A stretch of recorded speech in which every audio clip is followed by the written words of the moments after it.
Assalamualaikum warahmatullahi wabarakatuh. Alhamdulillahi rabbil alamin. Alhamdulillahilladzi bi ni'matihi tatimmus shalihat. Asyhadu an la ilaha illallah wa asyhadu anna Muhammadan abduhu wa rasuluh. Allahumma salli ala Muhammad wa ali Muhammad kama sallaita ala Ibrahim wa ali Ibrahim innaka Hamidum Majid. Sehat sedaya ibu-ibu? Alhamdulillah. Mari kita bersyukur kepada Allah. Mari kita bersyukur atas nikmat pertemuan ini, karena bersyukur itu adalah karakternya orang yang beriman. Di otak kita seolah terinstal ketika kita mengucapkan kalimat Alhamdulillah, itu selalu identik dengan hal-hal yang kita sukai. Alhamdulillah sudah sembuh dari sakit. Alhamdulillah hutangnya sudah lunas. Alhamdulillah rumahnya sudah jadi. Alhamdulillah kendaraannya baru, dan seterusnya. Kita lupa bahwa baginda Muhammad sallallahu alaihi wasallam menyandingkan kata Alhamdulillah pada dua keadaan. Keadaan yang pertama, kata Rasulullah sallallahu alaihi wasallam, Alhamdulillahilladzi, kita baca bersama.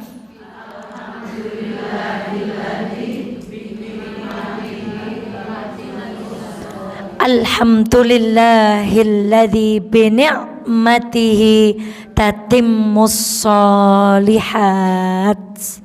Segala puji bagi Allah, hanya milik Allah, yang hanya dengan nikmatnya segala kebaikan menjadi sempurna.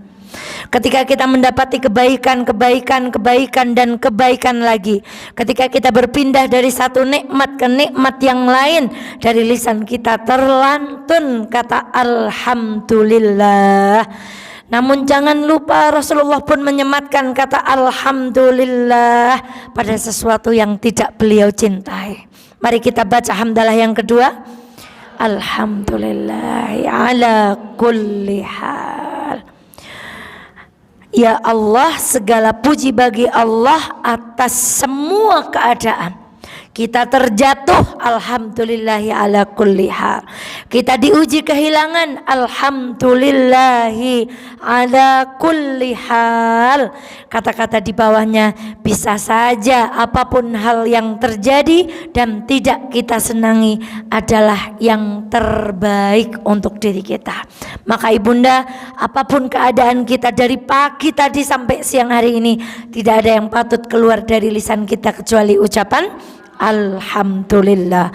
Salawat dan salam semoga senantiasa terlimpah kepada baginda Muhammad sallallahu alaihi wasallam.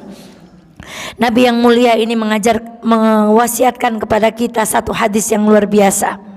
Al-abdul mu'min yastarihu min nasabid dunya wa adhaha ila rahmatillah, kata Rasulullah.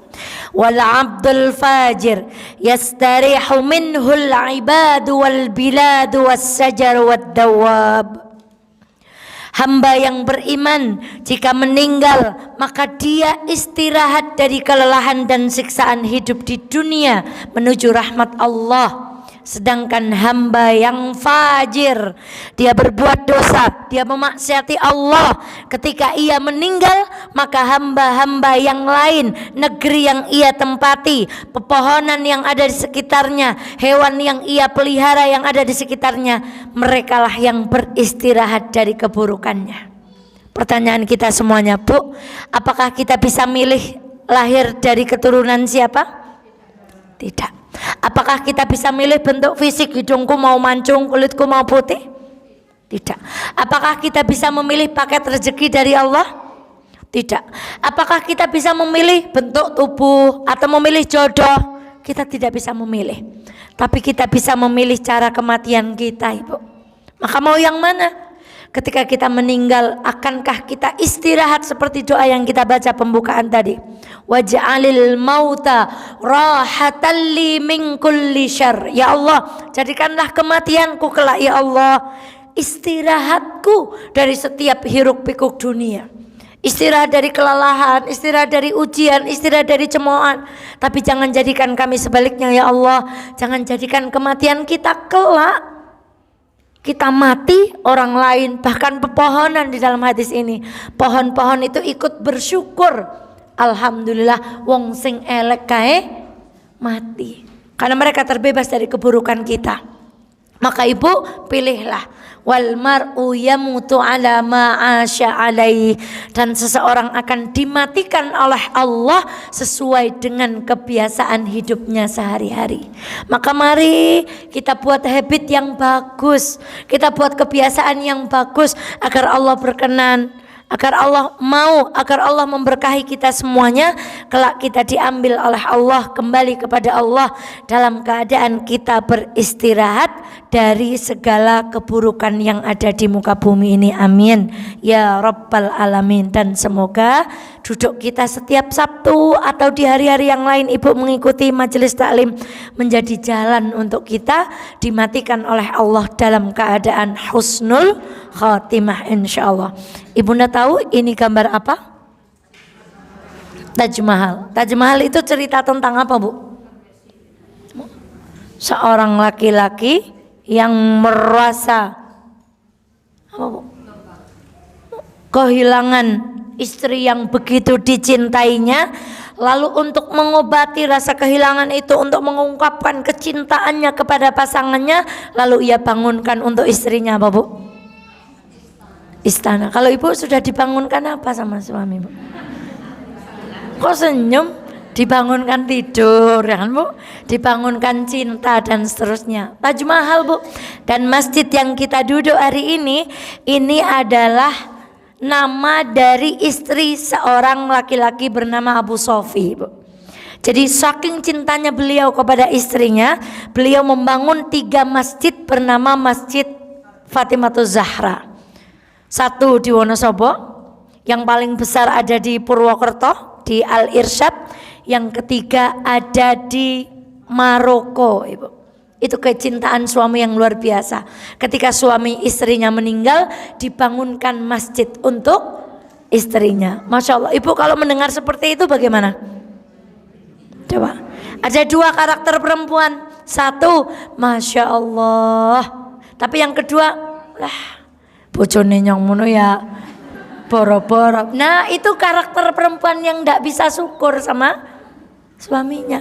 Mestinya insya Allah kita tidak perlu dibangunkan fisik di dunia. Semoga suami kita dengan kesolihannya menuntun kita sudah menyiapkan rumah untuk kita insya Allah di mana? Di surga insya Allah, Ibu. Lalu kalau lihat gambar kayak gini gimana, Bu? Jangan jawab pengen nikah lagi. Kalau lihat gambar seperti ini bagaimana perasaan kita? Insyaallah wong ayu temen ya, bojone bagus temen ya Allah, nyong biar agi bojo ngerti ya nggo klambi gak dandan yang kono, ayu temen begitu dan seterusnya. Itu kasih sayang. Itu kasih sayang Allah anugerahkan kepada sepasang suami istri, kepada laki-laki terhadap perempuan, kemudian kepada ibu terhadap anak. Coba ibu kalau putranya digigit nyamuk saja gimana kalau yang bayi? Rasanya dendam sekali dengan nyamuk. Seandainya lisan ini boleh bicara, mbok nyokot nyong wae timbang nyokot. Bahkan ada seorang ibu, ya Allah biarkan saya yang sakit, yang penting jangan. Nah itu kasih sayang ibu.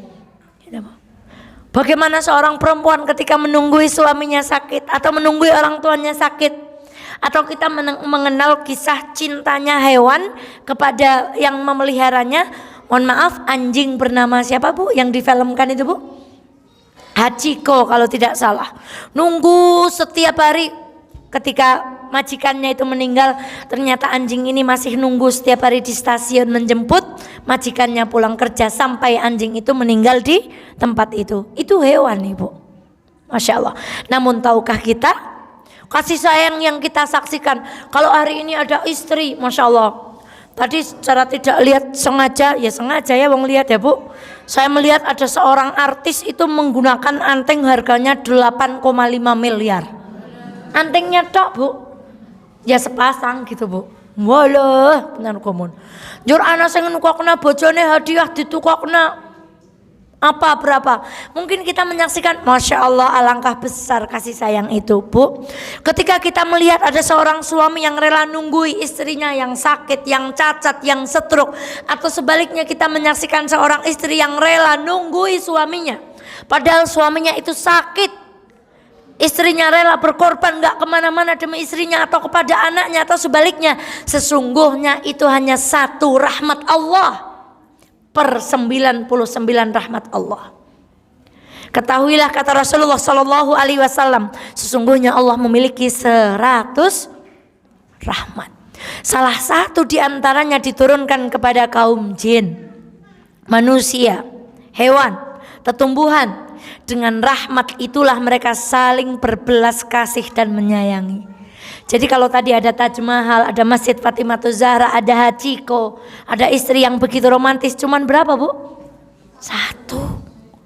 Dengannya pula binatang liar mengasihi anaknya, dan Allah akan mengakhirkan 99 rahmat untuk Allah curahkan kepada hamba-hambanya pada hari kiamat kelak. Jadi seperti apa kasih sayang Allah kelak kepada kita, Bu? Ini cuman 1. Dan itu tidak diberikan kepada kita, tetapi dari zaman Nabi Adam sampai hari kiamat kepada jin, manusia, hewan, tetumbuhan. Lalu seperti apa jika satunya saja seperti ini? Lalu 99-nya bagaimana? Maka para ulama mengatakan nikmat surga itu 3. Puncak kenikmatan surga itu melihat wajahnya Allah tanpa penghalang. Yang kedua apa, Ibu? Berkumpul dengan para nabi dan para syuhada. Makanya dalam doa-doa kita sering, ya Allah, kumpulkanlah kami dengan para nabi dan para. Yang ketiga apa, Bu? Berkumpul dengan suami dan anak-anak. Masya Allah. Yang satu apa, Bu? Melihat wajah. Sedangkan Ibu melihat wajah Ustadz saja. Ustadz Umar Mita qadarullah sudah kami hubungi. Bagaimana upayanya kami ikhtiar untuk menghubungi beliau kersok Wonosobo, tapi qadarullah Allah belum menakdirkan, beliau belum berkenan tindak ke Wonosobo, mau fokus memberikan tausiah di Batur saja, Bu. Kita saja kalau melihat Ustadz begitu rasanya sudah bagaimana, Bu? Bahagia. Seandainya Ustadz Adi Hidayat kesini, kita baru dengar kabarnya saja sudah bagaimana, Bu? Bagaimana kalau ketika kita melihat wajahnya Allah? Bagaimana kalau kita dikumpulkan dengan Nabi, dengan para syuhada? Lalu bagaimana ketika kita dimasukkan oleh Allah ke dalam surga? Lalu kita berjumpa lagi dengan pasangan hidup yang tangannya rela berkorban, bekerja setiap hari, begitu dapat hasil dikasih ke Ibu. Yang beliau rela menanggung pertanggungjawaban yang luar biasa. Ibu pakai baju apa ini? Kita nggak dimintai pertanggungjawaban. Yang dimintai pertanggungjawaban siapa? Suami. Ibu berbuat apa dengan ini? Kita nggak dimintai pertanggungjawaban. Yang dimintai pertanggungjawaban siapa? Suami. Ibu dapat uang dari suami, dinafkahkan apa? Ibu nggak dimintai pertanggungjawaban. Ibu yang dimintai pertanggungjawaban siapa? Betapa berat pertanggungjawaban suami kita, Ibu. Ibu nggunjing, dosanya ditransfer kepada siapa? Masya Allah. Dosanya ditransfer kepada pasangan kita, pahalanya ditransfer kepada orang yang kita gonjeng. Di mana letak kasih sayang kita kepada suami kita? Kalau kita sebagai istri tidak berbuat baik, lalu kita memohon kepada Allah, ya Allah, kumpulkan kami kembali dengan suami dan anak-anak. Masya Allah. Tadi di balik jendela saya berkata, ya Allah, gitu ya, saya pengen manut sama suami, supaya suami itu nggak kepikiran istri, nggak kepikiran anak. Beliau bisa fokus berbuat baik. Kalau kita bisa jadi istri yang manut, Bu, yang taat, yang baik. Ya Allah, bantu kita jadi perempuan yang baik, ya Allah, jadi istri yang baik, ya Allah. Kalau suami kita nggak kepikiran tingkah laku kita lagi, istri kemana suami kita aman, ya kan? Istri kita menggunakan uang untuk apa, suami kita tahu betul kita gunakan untuk apa. Maka beliau akan fokus berbuat baik. Beliau sedang mempersiapkan rumah akhirat untuk kita tinggali bersama lagi. Tapi kalau kita nggak bisa jadi pasangan yang baik, suami kita nggak bisa fokus mikir istri pergi kemana ya, sama siapa ya. Uang yang aku kasih dibelanjakan untuk apa ya? Dia ngomongin apa di luar ya? Maka beliau gak akan fokus berbuat baik. Gagal kita punya rimah di surga, Ibu. Maka ibunda sekalian yang dirahmati oleh Allah, bayangkan kalau 99 itu diberikan kepada kita semuanya. Maka kata Allah, saking beratnya suami, istri, yuk tanggung jawab kamu nih. Kamu taat sama suamimu, bas. Taat. Apa taat? Iya, lebih berat mana dengan suami yang harus menanggung sekian banyak perbuatan. Nanti kalau kamu taat, aku kasih gantinya, kamu kembali lagi ke surga bersama pasanganmu. Ustazah, kenapa di surga itu ada bidadari tapi tidak ada bidadara? Ibu pernah bertanya seperti itu? Memang ibu mau dapat bidadara? Ini jujur, ini mau ndak? Mau dengan suami ibu lagi atau mau ganti bidadara? Waduh, kok ganti bae, Bu? Ya, Bu. Coba perempuan kalau nangis yang ditutupi apanya, Bu? Gitu ya, kemarinnya kita ngaji ya. Kalau laki-laki seolah-olah mengisyaratkan laki-laki itu paling banyak berbuat dosa dengan apanya, Bu? Kalau kita sekarang, kenapa sih buat laki-laki itu ada bidadari surga, kalau buat perempuan enggak?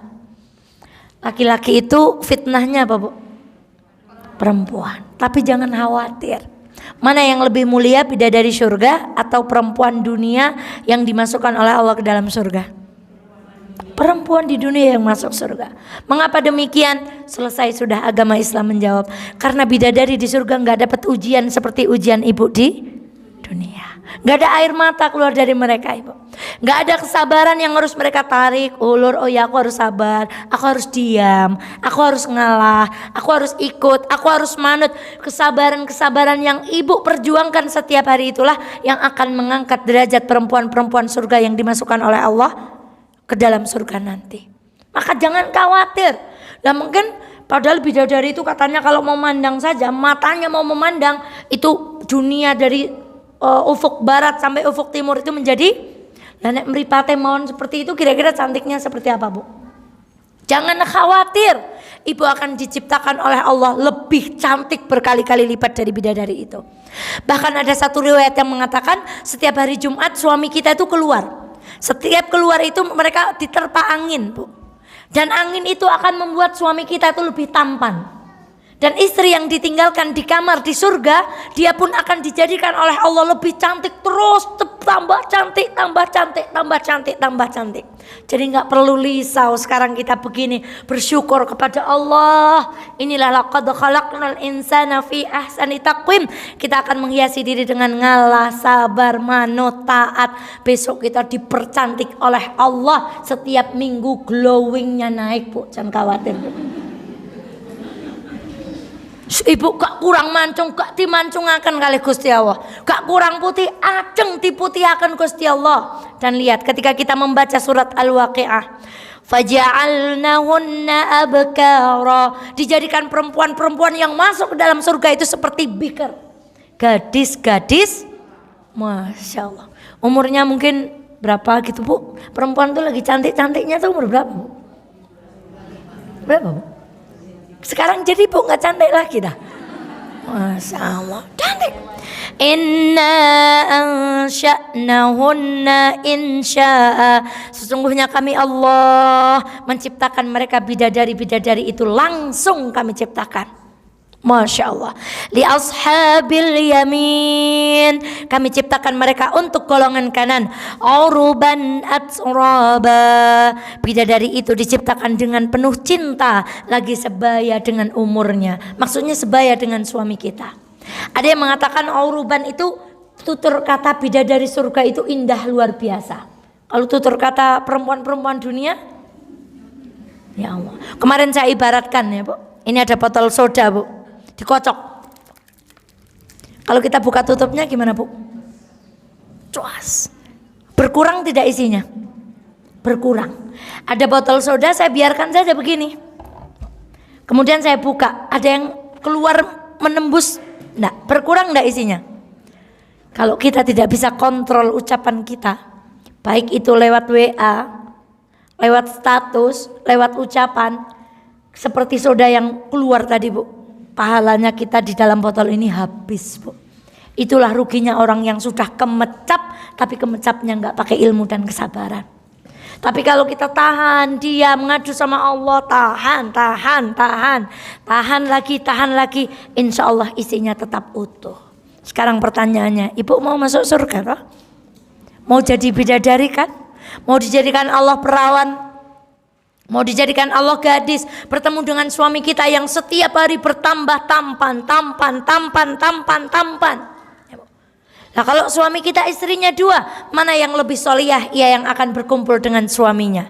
Kalau dua-duanya solihah, mereka berdua akan berkumpul dengan suaminya. Apa nggak ada cemburu? Tidak ada cemburu di surga ibu. Serampung singgon cemburu-cemburu itu bu. Selesai iri-iri itu nggak ada. Maka ibunda, tidakkah kita ingin masuk? Tidakkah kita ingin merasakan 99 rahmat itu? Maka ayo kita bicara tentang wanita. Eken wong wadon bahasa yang dikarapi Mbak Eva. Enggak. Kenapa menarik berbicara tentang wanita? Mosok kita lebih tertarik membicarakan orang lain daripada membicarakan diri kita sendiri? Ayo kita bicara tentang diri kita sendiri. Lihat ketika Buya Hamka berbicara tentang perempuan. Perempuan adalah tiang negara. Jika perempuannya baik, baiklah negaranya. Dan jika mereka bobrok, bobrok pula lah negara. Mereka adalah tiang. Dan biasanya tiang rumah itu nggak begitu kelihatan. Nggak begitu kelihatan. Ibu lebih terkenal bunya atau bapaknya? Kan ada yang nggak tahu ibunya tuh aslinya namanya siapa. Yang dikenal itu nun sewu dalemipun bu niki sinten nggih? Kados mboten nonton sing jenenge niku. Terus kita sebutkan nama suaminya. Yang ini misalnya, oh nek niku nggih ngertos wong nek anu biasa dipanggil. Nah begitu. Tiang itu ndak kelihatan. Anaknya hebat dan seterusnya, masya Allah. Meskipun kadang-kadang kita digoda setan, kita pengen anak-anak kita solih. Begitu anak kita terlihat solih, ada kebanggaan. Wah berarti aku ibu yang hebat, aku orang tua yang hebat. Begitu kan bu? Jadi kadang tiang itu nggak kelihatan, tapi lihat. Jika rumah sudah mulai condong, miring, periksalah tiangnya. Tandanya tiangnya mulai lapuk. Rumah nyaman. Di minggu yang lalu kita sudah kaji bagaimana Allah menyematkan perempuan dengan rumah 4 kali. Di dalam tempat yang berbeda Allah menggandengkan rumah dengan perempuan. Masya Allah. Ibu, kemarin waktu kajian kita bicara tentang wanita senang malam, Ustadz Ridho Febri istrinya Ustadz Ridho Febri ikut menyimak dan beliau kirim salam untuk ibunda semuanya. Assalamualaikum warahmatullahi wabarakatuh. Hati-hati kita ini bu. Maka kenapa sih kita tertarik berbicara tentang perempuan? Kita tahu betul perempuan diciptakan dari apa bu? Tulang rusuk. Kalau diluruskan dia akan patah. Kalau dibiarkan semakin. Maka perempuan yang sayang suaminya, dia tidak akan lelah mencari air untuk menyiram tulangnya yang bengkok, supaya dia tidak semakin melengkung, supaya dia tidak kaku. Ketika diluruskan, diingatkan suaminya, diingatkan dengan nasihat, dia nggak patah, mereka nggak akan kena lelah bu. Mari kita jadikan majelis ini sebagai rumah kita. Ibu pergi kemanapun yang dikangeni siapa? Rumah. Pengen gelis-gelis dumugi dalam. Mbok dalamnya kita rumahnya tuh seperti apa? Rasanya kalau dari daerah Jakarta sana sudah sampai Gapura Banjarnegara itu loh bu. Sing Sawangan niku loh. Kalau sudah sampai situ rasanya sudah sampai mana? Sudah sampai Wonosobo bu. Rasanya alhamdulillah. Begitu kan kalau dari arah Jakarta dan seterusnya. Sekarang kalau dari Jogja gitu sudah sampai habisan Silendo itu loh. Sampai Gejrut Sepuran, alhamdulillah. Karena kita merindukan apa bu? Maka jadikan majelis taklim di sini dimanapun sebagai rumah kita yang selanjutnya. Jadi kita pengen ketemu, pengen lagi, pengen jadi perempuan yang baik supaya kita tidak terlalu bengkok dan supaya ketika kita diluruskan pun kita tidak patah. Karena kita rajin menyirami tulang bengkok kita dengan ilmu, dengan pengetahuan agama supaya kita bisa menjadi perempuan yang baik. Taib ibunda sekalian yang dirahmati oleh Allah, mengulang sedikit. Waqarna Waqarna fi buyutikunna wala tabarrajna tabarrujal jahiliyatil ula. Dan hendaklah kamu tetap di rumahmu, perempuan. Rumah laki-laki, mengingat kajian minggu lalu, digandengkan dengan apa? Perempuan. Jadi rumah itu dilem sama Allah dengan perempuan. Makanya Rasulullah berkata baiti jannati. Karena istrinya Rasulullah itu beraroma surga, maka rumah Rasulullah yang sederhana itu menjadi jannah. Tapi istri-istri yang aroma rumah semewah apapun, kendaraan seprima apapun, sofa seindah apapun, sekarang rumah kita desain dengan desain apalah jenenge kasih tidak bisa mengikuti. Kalau suaminya bukan aroma bidadari surga, suami nggak akan berkata baiti jannati. Waqarna, diam. Wala tabarrujna. Kenapa diam di rumah kok langsung disambung dengan berhias? Karena kalau kamu nggak banyak diam di rumah, kamu lebih banyak keluar. Saat keluar itulah banyak perempuan yang berdandan. Kalau di rumah apa ya ibu berdandan? Ada teman saya tuh kalau di rumah tuh wayune bu, ya Allah. Nah saya belum bisa. Di rumah tetap. Untung suami kita nggak baca ayat kursi, lihat kita ya bu. Bentuknya raguna-guna rambutnya ya anak sekali sisiran bundet mergane pirang dina ora koper jungkatan. Wes daster itu kalau yang udah agak sobek-sobek itu yang paling enak dipakai, sudah lemes gitu ya bu. Terus di dapur lebar wesoh cari lap apa lap kesini. Coba amati ibu-ibu itu kalau di dapur basah bajunya itu samping kanan dan kiri. Di dekat saku ini loh bu. Itu sih Mbak Eva, kalau ibu mboten nggih. Masya Allah, itu nikmatnya di rumah tuh seperti itu. Tuh api kalau mau keluar nyokot kodong nyong wingi nggo ki nek sing nggo ke maning kon darani ora mulai. Kak kondangan hati-hati. Begitu cara berpakaian kita seperti itu tanda kita mulai berpakaiannya nggak ikhlas. Karena kita itu berpakaian tujuannya menutup aurat titik, bukan untuk berhias. Kalau mulai kita ambil jilbab hijau nggak matching, taruh lagi kelambruk, jokot maning, terus begitu tanda bahwa di hati kita sudah mulai ada penyakit. Kita berpakaiannya tidak lagi ikhlas menutup aurat, tapi mulai masuk penyakit ke dalam hati kita. Berpakaian kita mulai tabarruj untuk mengundang perhatian. Jadi kalau kita banyak di rumah, dandannya itu kurang. Tapi kalau kita keluar rumah terus, bisa jadi kita kena cara berdandannya orang jahiliyah. Baiklah, maka hadis ini mewasiatkan yang pertama, Masya Allah, Ibnu Umar meriwayatkan bahwa Rasulullah Sallallahu Alaihi Wasallam bersabda, jangan mencegah istri-istri kalian pergi kemana bu? Masjid, dan rumah-rumah mereka lebih baik bagi mereka. Lalu bagaimana penjelasan hadis ini? Masya Allah. Suatu hari Ummu Hamid datang mendengar Rasulullah Shallallahu Alaihi Wasallam dan beliau berkata, ya Rasulullah, aku senang sholat bersama engkau. Ya Rasulullah, perempuan di zaman Nabi berkata, aku senang sholat bersama Nabi. Siapa yang nggak senang sholat bersama Nabi? Tapi kemudian Rasulullah Shallallahu Alaihi Wasallam menjawab, aku tahu engkau suka sholat bersamaku, tapi sholatmu di dalam rumah itu lebih baik daripada sholat di halaman dalam. Sholatmu di halaman dalam lebih baik daripada sholat di dalam komplek perumahan.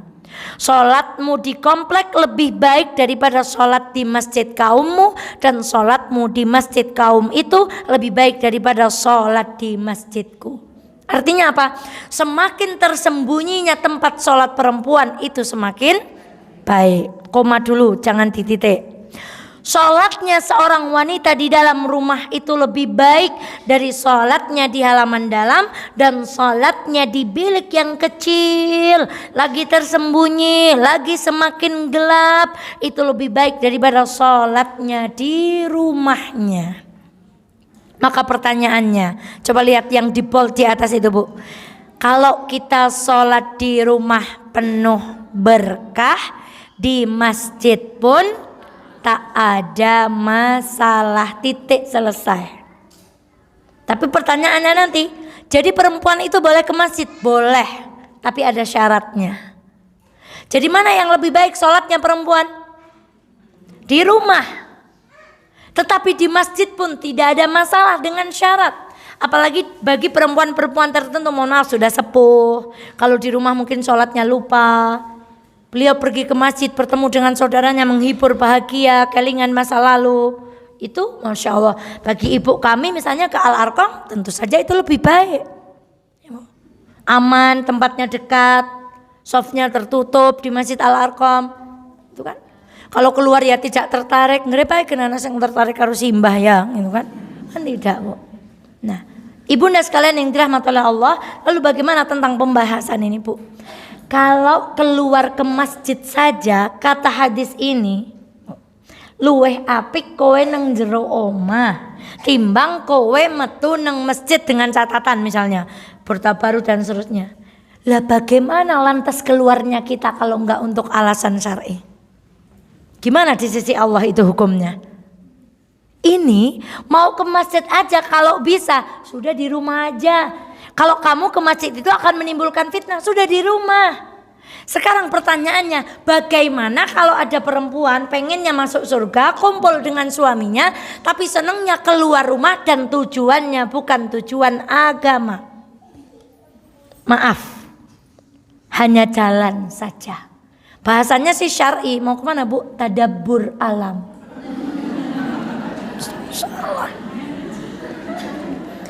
Kan kalau pakai kayak gitu di suami lebih enak daripada mau kemana mah? Mau nongkrong gitu kan nggak enak. Mau kemana mah? Mau tadabur alam bareng ahwat sekuat misalnya, kan lebih islami, jadi lebih enak gitu Bu. Tapi nggak ada nama Allah, nggak ada yang mengingatkan kita kepada Allah. Sholat kita jadi terlambat. Biasa ngaji pakai jilbab rapat seperti ini, ketika keluar tadabur alam kayaknya nek nang pantai nggo kodong yang ini kayaknya kurang jorko pating jembuk ngono. Wis kala-kala wong agi orang ngaji tak nggo kodong sing. Ibu jangan tersinggung. Itu enggak ada di sini, enggak ada. Ibu jangan tersinggung. Bagaimana hukumnya keluarnya seperti itu? Tapi ini bedanya pleser karo Mbak Eva orang asik ya. Nang motor kok diceramai, nang tempat wisata kok diceramai gitu. Dulu kita pernah ya wisata religi ke tempatnya Agim, nikmat, sholat berhenti di pemberhentian, sholat berjamaah, selesai sholat kita kultum. Qadarullah sampai Agim nggak ada Agim, ya udah pengajiannya bukan Teteh Nini tapi Teh Eva, enggak gimana lagi Bu? Ke tempat wisata, itu kan Bu. Hati-hati. Bagaimana kalau keluarnya hanya belanja? Sudah enggak dengan suami, sudah pakaiannya tidak dijaga, sudah adabnya tidak dijaga, sudah waktunya tidak terjaga, waktu ibadahnya tidak terjaga. Lalu bagaimana keluarnya? Maka ibu maaf, di rumah itu bukan kuper. Jadi kalau ada ibu jarang keluar di rumah, sekarang kita sadari, semakin ibu banyak keluar rumah, semakin banyak mendengar berita buruk. Semakin banyak bercerita yang oh iya ya. Itu kenapa Rasulullah mengatakan perempuan itu yang paling banyak stay di mana, Bu? Ibu corona 2 tahun, dengar gosip apa enggak? Enggak. Begitu boleh keluar yang didengar apa? Ya Allah jebule pas corona, Mbak Kie yang kene, Mas Kie yang kene, bukae yang kene. 2 tahun kita puasa Bu di rumah. 2 tahun kita belajar gimana rasanya di rumah taat pada suami. Pekerjaannya dulang, makan, masak, dulang, makan, masak, jemur, masuk lagi, nyetrika terus gitu. Katanya pahlawannya tuh rebahan gitu ya Bu. Itu belajar yang luar biasa. Ternyata kita bisa puasa 2 tahun gak kemana-mana. Dan selamat telinga kita. Lalu Masya Allah, maka ibunda sekalian yang dirahmati oleh Allah, boleh gak keluar rumah? Boleh gak keluar rumah? Boleh. Boleh gak ke masjid? Sholat di rumah boleh atau tidak? Boleh. Sekarang lalu selanjutnya Rasulullah SAW, jadi kalau pengen masuk surga, jangan keluar rumah tanpa alasan yang syar'i. Puasa Bu. Orang tuh puasa melihat, sudah cukup lihat si gandul, wes udah foto yang gini, oh ya. Kapan-kapan ngana wes weruh mall. Apa sih mall yang paling viral di Indonesia apa? Mall nang Jogja murah napa lah? Oh, kuwe Hartono nama-nama Bu. Ya liwat kono. Oh, kuwe ya. Udah puasa melihat, puasa mireng, itu akan membuat kita pandai menjadi perempuan yang bersyukur. Kalau yang dilihat mbak-mbak yang kulitnya apa itu di video-video pendek itu, apa itu sekarang model baju ada pertemuan hijab apa sekuat menembro apalah kulitnya apa Bu? Ya Allah. Jujur kemarin ketika saya mendampingi Teh Peggy, itu saya lihat tangannya Bu. Kemudian saya melihat di antara jempol-jempol beliau ini sebelah sini nih Bu, tangan beliau mirip seperti tangan saya. Meskipun ya mesti beliau lebih halus. Tapi saya ngambil pelajaran beliau insya Allah di rumah itu mek-mek. Karena tangannya itu kelihatan. Tapi saya ngelihat yang digambar-gambar itu Bu, tuangan kok iso kuku tuh iso meling bentuknya api, kulitnya tuh ya Allah, itu aja nang omah tau ngemek sapu mboten Bu. Maka kalau yang kita lihat seperti itu terus, nanti kita akan terinstal, oh aku pengen kayak gitu, pengen cantik kayak gitu, bajunya pengen kayak gitu, modelnya pengen kayak gitu. Mulai hari ini mulai puasa melihat. Kalau kita puasa ngelihat, kita nggak pengen Bu yang kayak gitu. Kemudian puasa mendengar, caranya nang anak panganan yang kene anak lambi model kene sudah puasa. Cara ibu kula ilat ke nek ora tahu dijejeli barang sing aneh-aneh wis ngertine kluban sawah gitu. Tapi wong oleh kita tuh dikenalkan yang aneh-aneh gitu Bu. Dikenalkan sing aneh ya dadine akhirnya kepengen yang. Maka kalau pengen masuk surga dijadikan bidadari, yuk jangan keluar rumah tanpa ulusan syar'i. Yang kedua, Rasulullah SAW.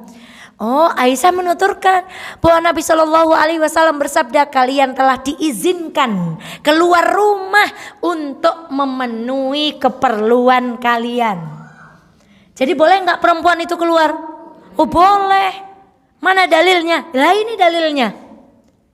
Rasulullah Shallallahu Alaihi Wasallam bersabda, kalian telah diizinkan keluar rumah untuk memenuhi keperluan kalian.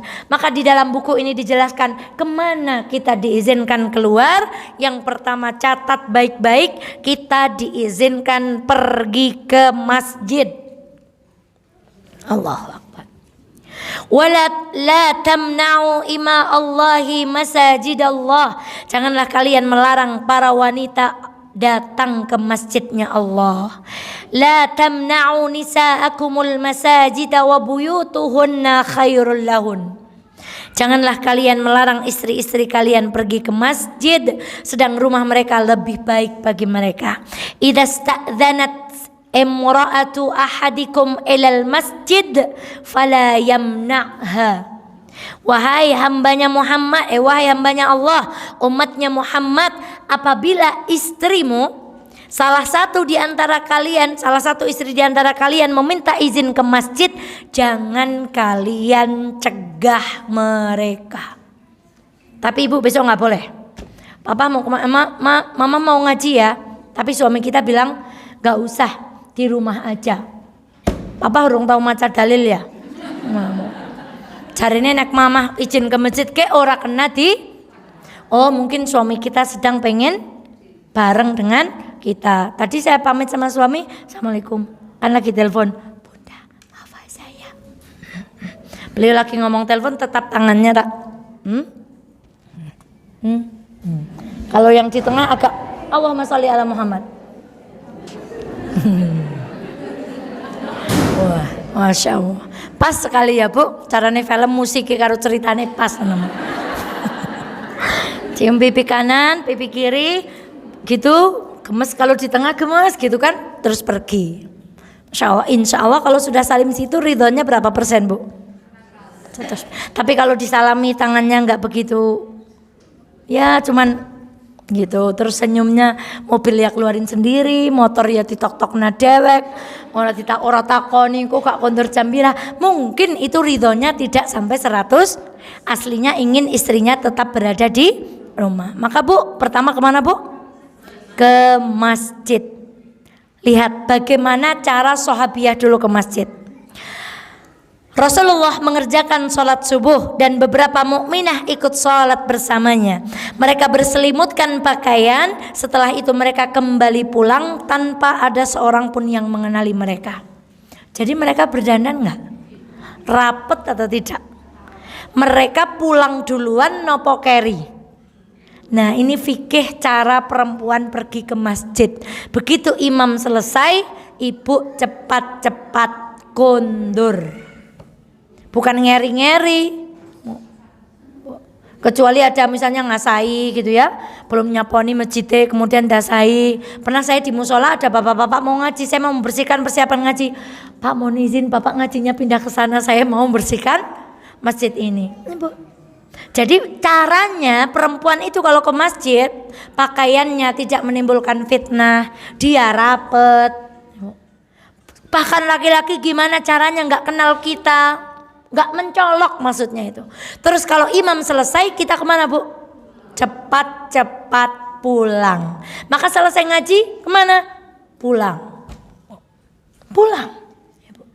Kemudian apalagi Ummu Salamah, istri Rasulullah Shallallahu Alaihi Wasallam memberitahukan bahwa kaum wanita di masa Rasulullah bergegas berdiri seusai salam sholat wajib. Sementara Rasulullah dan jamaah laki-laki tetap duduk. Sampai Rasulullah berdiri, baru jamaah laki-laki ikut berdiri. Masya Allah. Itu. Jadi cara kita ke masjid itu seperti itu. Pakaiannya tidak mencolok, parfumnya nggak perlu dipakai. Boleh pakai parfum? Boleh. Boleh pakai baju seksi? Boleh dandan? Di mana? Kapan?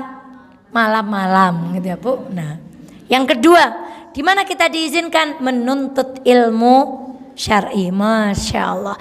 Bila ibu tidak mendapatkan ilmu dari ayah, dari saudara laki-laki, dari suami atau dari mahram yang lain, maka wanita diperbolehkan untuk keluar rumah menuntut ilmu syar'i dengan catatan seperti tadi, kita tidak berdandan, nggak membuat orang noleh, nggak tabarut dan seterusnya. Yang dituntut ilmu apa bu? Ilmu syar'i. Lalu bagaimana dengan ilmu-ilmu yang lain? Masya Allah. Ma minim mura'atu tak. Nanti ini kita bahas. Sekarang ada kisah yang luar biasa. Bagaimana dengan ilmu yang dituntut itu bukan ilmu syar'i? Belajar ilmu kedokteran, putri ibu ada yang kuliah leres? Iya, ada yang kuliahnya sampai ke luar, ada yang ngekos di luar kota. Boleh tidak? Bagaimana perempuan itu mempelajari ilmu-ilmu yang lain? Ya Allah Bu, berdoa. Semoga ada universitas yang memudahkan dokter perempuan syaratnya lebih mudah masuk daripada yang lain. Khususnya untuk dokter-dokter yang kaitannya dengan perempuan. Apa itu? Dokter kandungan. Mohon maaf, spesialis kulit dan kelamin. Ada universitas yang memudahkan kita semuanya. Anak-anak kita yang perempuan. Sehingga enggak hanya laki-laki yang mudah dapat ke situ, perempuan diringankan syaratnya, lalu para perempuan mengkaji ilmu-ilmu yang hubungannya dengan perempuan. Ibu. Maka banyak nanti dokter-dokter itu. Lah sekarang Masya Allah mau tadi dokter kandungan perempuan saja masih jarang. Spesialis kelamin perempuan ada di Wonosobo? Belum ada. Itu PR kita semuanya. Boleh nggak menuntut ilmu seperti itu? Boleh. Suatu hari Rasulullah Shallallahu Alaihi Wasallam diadui seorang laki-laki yang terkena cacar. Ada perempuan ahli cacar tapi tidak mau meruqyah, tidak mau ngobati. Lalu perempuan ini diadukan kepada Rasulullah. Lalu Rasulullah Shallallahu Alaihi Wasallam berkata, perempuan ini, ayo obati dia. Ajarkan ilmumu kepada orang lain. Jadi perempuan boleh ngajar, boleh mengobati dalam keadaan-keadaan tertentu. Dulu ketika Rasulullah perang juga ada yang ngobati lukanya perempuan. Tetapi ibunda, syarat dan ketentuan berlaku. Itu dijaga akhlaknya, dijaga adabnya. Kita pernah bahas ini. Ala tu'allimina hadhihi ruqyatan namlah kama 'allamtiha al-kitabah. Apa kamu tidak mengajarinya ruqyah untuk cacar seperti kamu mengajarinya menulis? Kenapa kamu nggak mau ngobatin dia, kata Rasulullah? Kenapa kamu nggak ngajarin ilmu itu kepada orang lain sebagaimana engkau mengajarkan ilmu menulis kepada yang lain? Maka ini dalil di mana perempuan boleh menuntut ilmu dunia selain ilmu agama. Jadi ibu keluar belajar cooking class boleh atau tidak? Boleh. Belajar table manner boleh atau tidak? Boleh. Berbicara tentang undang-undang, berbicara psikologi, tentang kekerasan anak, tentang hukum wanita, perlindungan anak, boleh. Tapi syarat dan ketentuan berlaku. Dan Ibu, maaf, bicara tentang perempuan kita tidak sedang bersaing dengan laki-laki, Ibu. Kita bukan, jadi sudah kuno. Orang yang sekarang baru ngomongin gender, apalagi persamaan, kuno. 14 abad yang lalu Islam sudah selesai dengan satu kalimat Al-Quran, walaisa dzakaru kal unsa. Laki-laki itu tidak sama dengan perempuan, tidak sama. Lah kok ada yang itu gerakan emansipasi perempuan, maunya perempuan itu ngimami. Pernah kami punya dosen, beliau penggerak gender itu, Bu. Beliau mengatakan mau apa itu Islam gini. Terus gampang pertanyaan kami, lah Ibu udah pernah belum ngimami bapak di rumah? Enggak, Bu. Maka maaf, sudah enggak levelnya lagi kita ngomongin tentang gender, emansipasi perempuan. Kita tuh enggak lagi bersaing dengan bapak-bapak. Mau bersaing gimana, Bu? Kita bukan sedang bersaing. Kita menempatkan diri berperan yang terbaik. Suami kita laki-laki menempatkan mereka dalam peran mereka yang terbaik. Maka kalau bicara perempuan dan laki-laki, kita bukan bicara tentang apa, Bu? Persaingan. Tapi kita sedang berbicara tentang peran.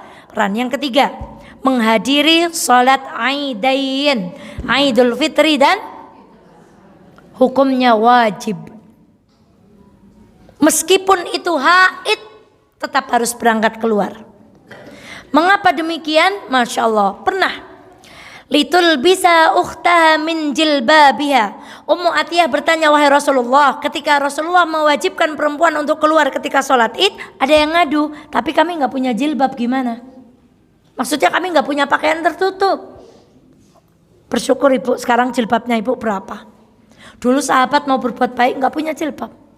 Lalu Rasulullah bersabda, hendaklah saudari meminjamkan sebagian dari jilbab miliknya. Saking ditekankannya perempuan untuk keluar sholat id, sampai kalau ada yang nggak punya baju, kata Rasulullah, tolong sing orang duwe klambi disilihi klambi. Maka ibunda sekalian yang dirahmati Allah, sholat idul adha, sholat idul fitri, perempuan ke lapangan, bahkan perempuan yang sedang. Kenapa demikian? Sholat id setahun berapa kali? Syiar. Berbeda dengan sholatnya 5 waktunya itu tadi. Karena tadi kita sudah selesai berbicara mana sholatnya perempuan di masjid tidak masalah, di rumah penuh berkah. Tapi ketika id hanya 2 tahun sekali, ini Rasulullah yang minta, Ibu. Kita keluar syiar. Tapi wong wadon nek beda mendadak ayu kabeh, Bu. Sandale anyar, jilbabe. Baju saya mereknya JP Journey. Mesti tahu Ibu, yang beli 2 dapat 1. Dapat 3 ya. Beli 2 dapat 3. Mereknya merek masyarakat ya, Bu. Kudunge kue, klambine kue ya, Bu. Nah, Ibu nggak tahu ya. Ya pokoknya kue beli 2 dapat 3. Masya Allah. Ibu perempuan tapi keluar itu begitu. Ya Mbak Eva barang. Begitu ingin terlihat cantik kalau Idul Fitri ya, Bu. Padahal melaku dengan kodarullah kan lapangannya biasanya seperti ini toh. Kita jalan dari arah sana toh, Bu. Ruasannya mau jualan ngelewati ini tuh rasanya kayak dibanduli apa, Bu. Pengen temungkul, pengen apa gitu ya, Bu.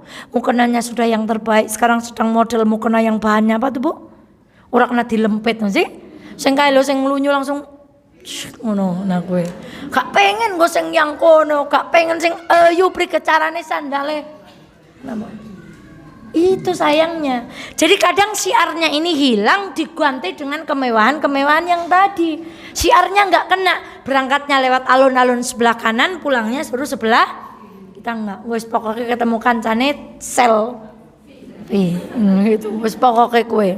Ya jangan tersinggung ya, Bu. Kemudian menghadiri undangan pernikahan dan acara sosial. Kondangan boleh nggak? Pakai bulu mata anti badai katulistiwa? Kondangannya boleh nggak? Pakai baju ketat? Pakai baju terawang? Mepet, patona, pating pecotot, ora patia genah? Boleh nggak? Kondangannya boleh, Bu. Tapi fitnahnya perempuan mau kondangan lebih dahsyat daripada mau sholat Idul Fitri. Nek anake sing nang lemari gak dagem kabeh. Coba ibu lihat perempuan yang mau kondangan itu. Ya bu? Masya Allah. Beri kak teng internet nih kok enten sing emas nih kok ibu. Sing dagem nganti Masya Allah kasih. Ya enggak apa-apa kalau ngeliat begitu ya nggak usah riak-riak gitu, nggak usah. Ya kalau di dunia ya ada seperti itu gitu aja bu. Masya Allah, kita doakan semoga emas-emas yang ibu-ibu itu pakai besok disedekahkan untuk bangun masjid begitu. Tapi ibu-ibu itu kalau mau kondangan Masya Allah boleh sama Rasulullah bu. Tapi menjadi kita kondangan berdosa kalau kondangannya itu kita menimbulkan fitnah itu tadi. Muyan boleh enggak? Boleh. Tele orang sakit? Boleh. Ibu silaturahmi reuni boleh. Asalkan jangan reuni. Ya Allah, jenengan siki gagah temen.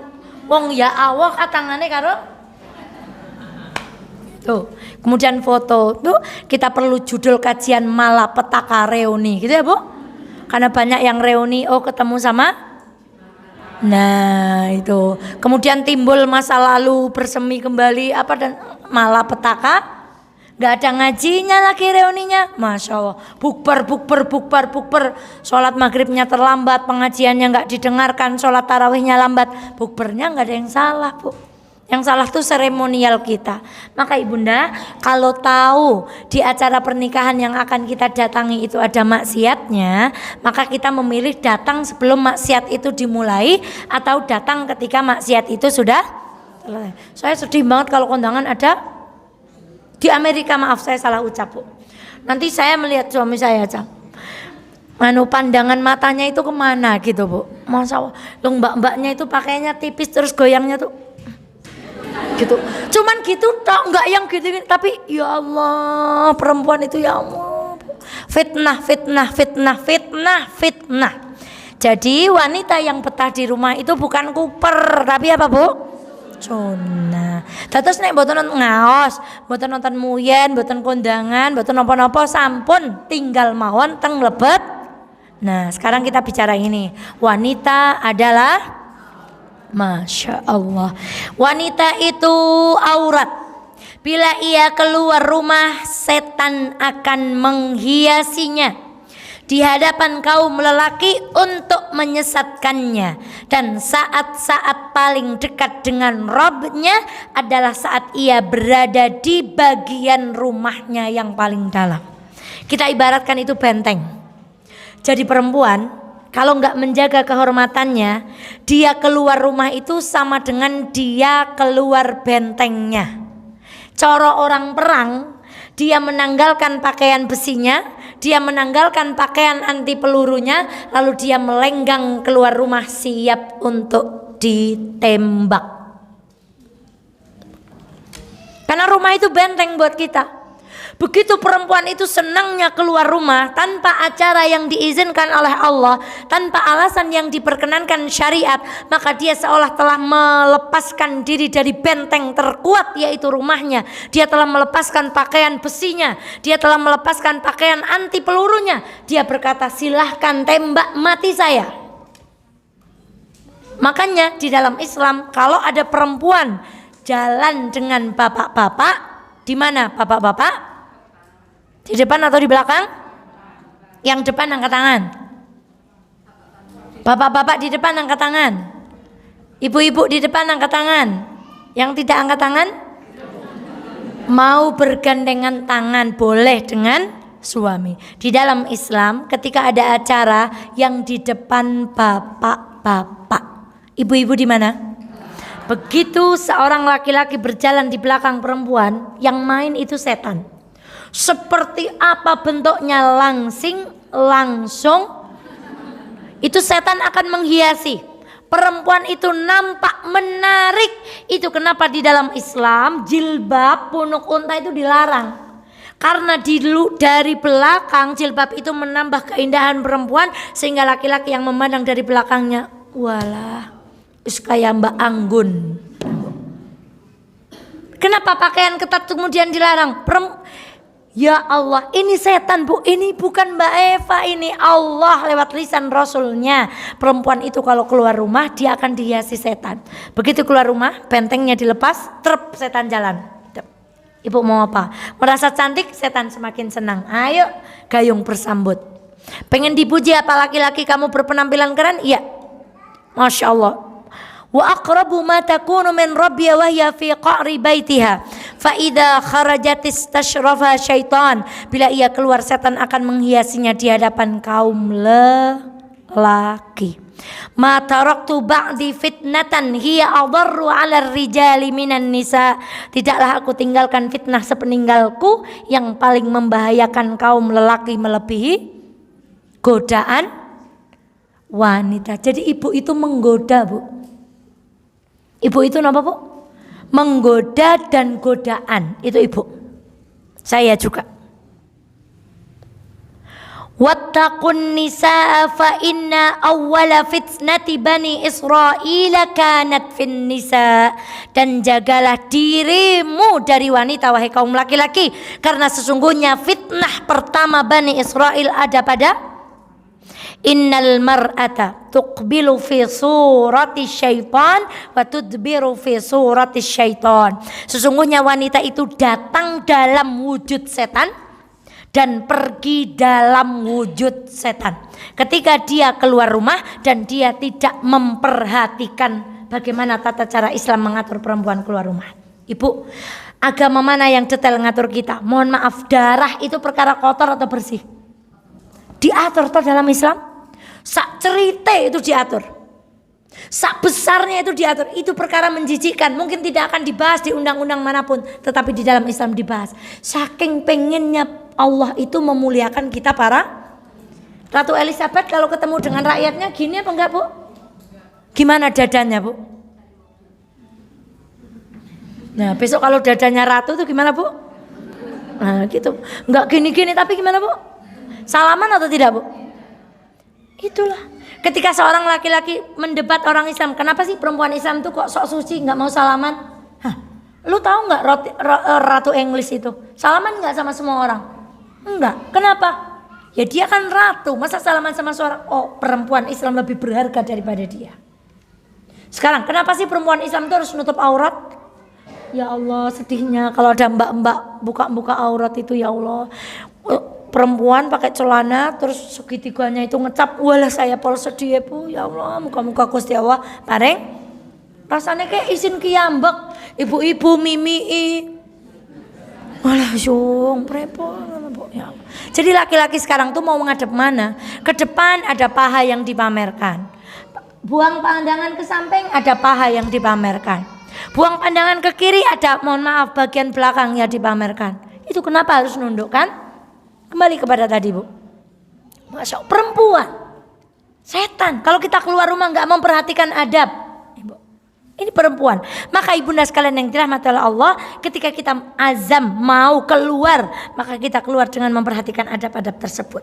Cara berdandan Islam selesai sudah dibahas. Cara memakai alas kaki sudah selesai dibahas. Cara bagaimana sih kita tuh konsepnya merawat, bukan apa? Bukan berdandan karena tidak rusak Bu. Kita tuh merawat bukan berdandan karena kita tidak nek rusak aku dandani. Nah nek ora pati aku berarti ukur di apa? Ibu kalau bongkar rumah, perawatan rumah kan itu finishing, misalnya mau ganti kasih wallpaper itu namanya perawatan. Tapi nek digempur kowe jenenge.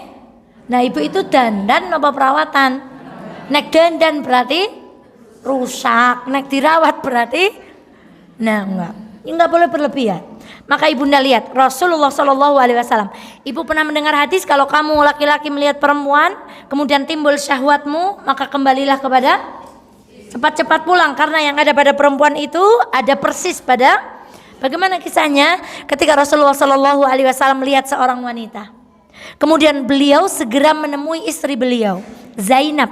saat tengah menggosok-gosok kulit yang hendak disamak. Rasulullah menuntaskan hajat beliau. Setelah itu mendatangi para sahabat dan bersabda, sesungguhnya wanita itu datang dalam bentuk setan dan pergi dalam bentuk setan. Apabila salah seorang dari kalian melihat wanita, hendaklah ia menggauli istrinya, sebab hal itu akan menangkal sesuatu yang ada pada dirinya. Ini Rasulullah melihat perempuan, kemudian beliau mungkin berhajat, kemudian beliau mencari istrinya yang bernama Zainab. Saat itu Zainab sedang nyamak. Nah, jadi sedang apapun kondisi ibu, aki ngumbai kah, aki nyetrika kah, aki pating ora genah-genah kah, aki nyaponi kah, kalau bapak ngersaaken ibu harus sami'na wa ata'na. Ini hadis. Dan sampaikan kepada suami kita kembali, karena yang ada pada perempuan itu persis ada pada istrimu. Itu dahsyatnya menundukkan pandangan bagi laki-laki. Dan bukan hanya pada laki-laki, perempuan pun menundukkan pandangan. Itu tadi puasa melihat dan puasa yang terakhir. Kula mencan mboten nate medal Mbak Eva, tapi kula amben dinten itu berjalan-jalan sakti keluar rumah lewat jendela sosial media. Dan betapa banyak perempuan tergelincir karena sosial media, Bu. Awalnya kenalan, lanjut chattingan, lanjut curhat, lama-lama nyaman, yang di sampingnya mulai tidak dihargai, lebih nyaman dengan yang di luar. Fisiknya di rumah, tapi tangannya berjalan-jalan. Maka bijaklah menggunakan gadget, bijaklah menggunakan sosial media, gunakan untuk kebaikan. Gak usah pasang status tujuannya men kono moco nyindir. Wong masang status kan nyindir. Alangkah capeknya hidup ibu kalau ibu hidupnya kayak gitu. Yang gak nulis yang kene ben bak kayak maca, ben kerasa. Alangkah capeknya hidupnya kayak gitu. Atau memilih kata-kata yang ben kayak kerasa. Alangkah capeknya nulis apa yang kita rasakan, nulis apa yang kita alami. Karena sesungguhnya teko itu hanya akan mengeluarkan sesuatu yang apa, Bu?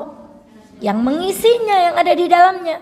Maka bijaklah, jangan sampai jasad kita di rumah, HP kita nampak di rumah, kita nampak baik-baik dengan suami, tapi ternyata kita sudah keluar lewat pintu manapun yang suami kita nggak tahu. Berselancar dengan laki-laki, mohon maaf, kenalan dan seterusnya, ngobrol, akhirnya merasa nyaman. Maka nun sewu, Bu, silah, nggak harus ke Mbak Eva, tapi Mbak Eva minta ibu kalau mau curhat, kalau bisa jangan kepada lawan, curhat sini sama Mbak Eva. Semoga Allah memberikan jalan keluar. Ada ustadzah yang lain, ada kesepuan yang sudah makan asam garam banyak, ibu bisa berkonsultasi mereka. Karena ketika ibu curhat kepada lawan jenis, mulai kagum. Masya Allah, nek bojone nyong kayang kono itahen yang uripe itu sudah kufur, Bu. Ibu kan gak mungkin membayangkan kalau curhat kepada perempuan kan ya sudah. Tapi kalau curhat kepada laki-laki, yang laki-laki silahkan curhat kepada, nanti yang perempuan ayo kita bahas, yang laki-laki curhatnya pada ustadz. Semoga keduanya bertemu, segala masalah dikeluarkan, dapat jalan keluarnya, Bu. Pengen masuk surga, jangan keluar rumah tanpa izin, tanpa alasan syar'i. Kalau keluar rumah pakai aturan agama. Boleh nggak menuntut ilmu selain ilmu agama? Boleh. Syarat dan ketentuan ingat, begitu kita keluar rumah, kita dihiasi oleh siapa? Setan. Ngarepe setan, burine setan. Apa maning nganggo jin karo setan. Ya wis cocok. Nah, bawahnya jin, dhuwure manset itu kan biasanya sempit toh, Bu. Nah, ngisore jin, dhuwure setan, ngarepe dihiasi setan, burine dihiasi setan, ketemune karo setan. Wong sing gelem karo sing wong wadon utuhake niku setan. Wong wadon sing ngrebut nggon wong liya ya jenenge setan. Ya, Bu. Nah, maka ibunda, bismillah, semoga Allah menuntun kita menjadi istri yang baik. Sekali lagi, Tujuan kita ngaji, baca Quran, ngaji ke sana ke sini, semua majelis diikuti.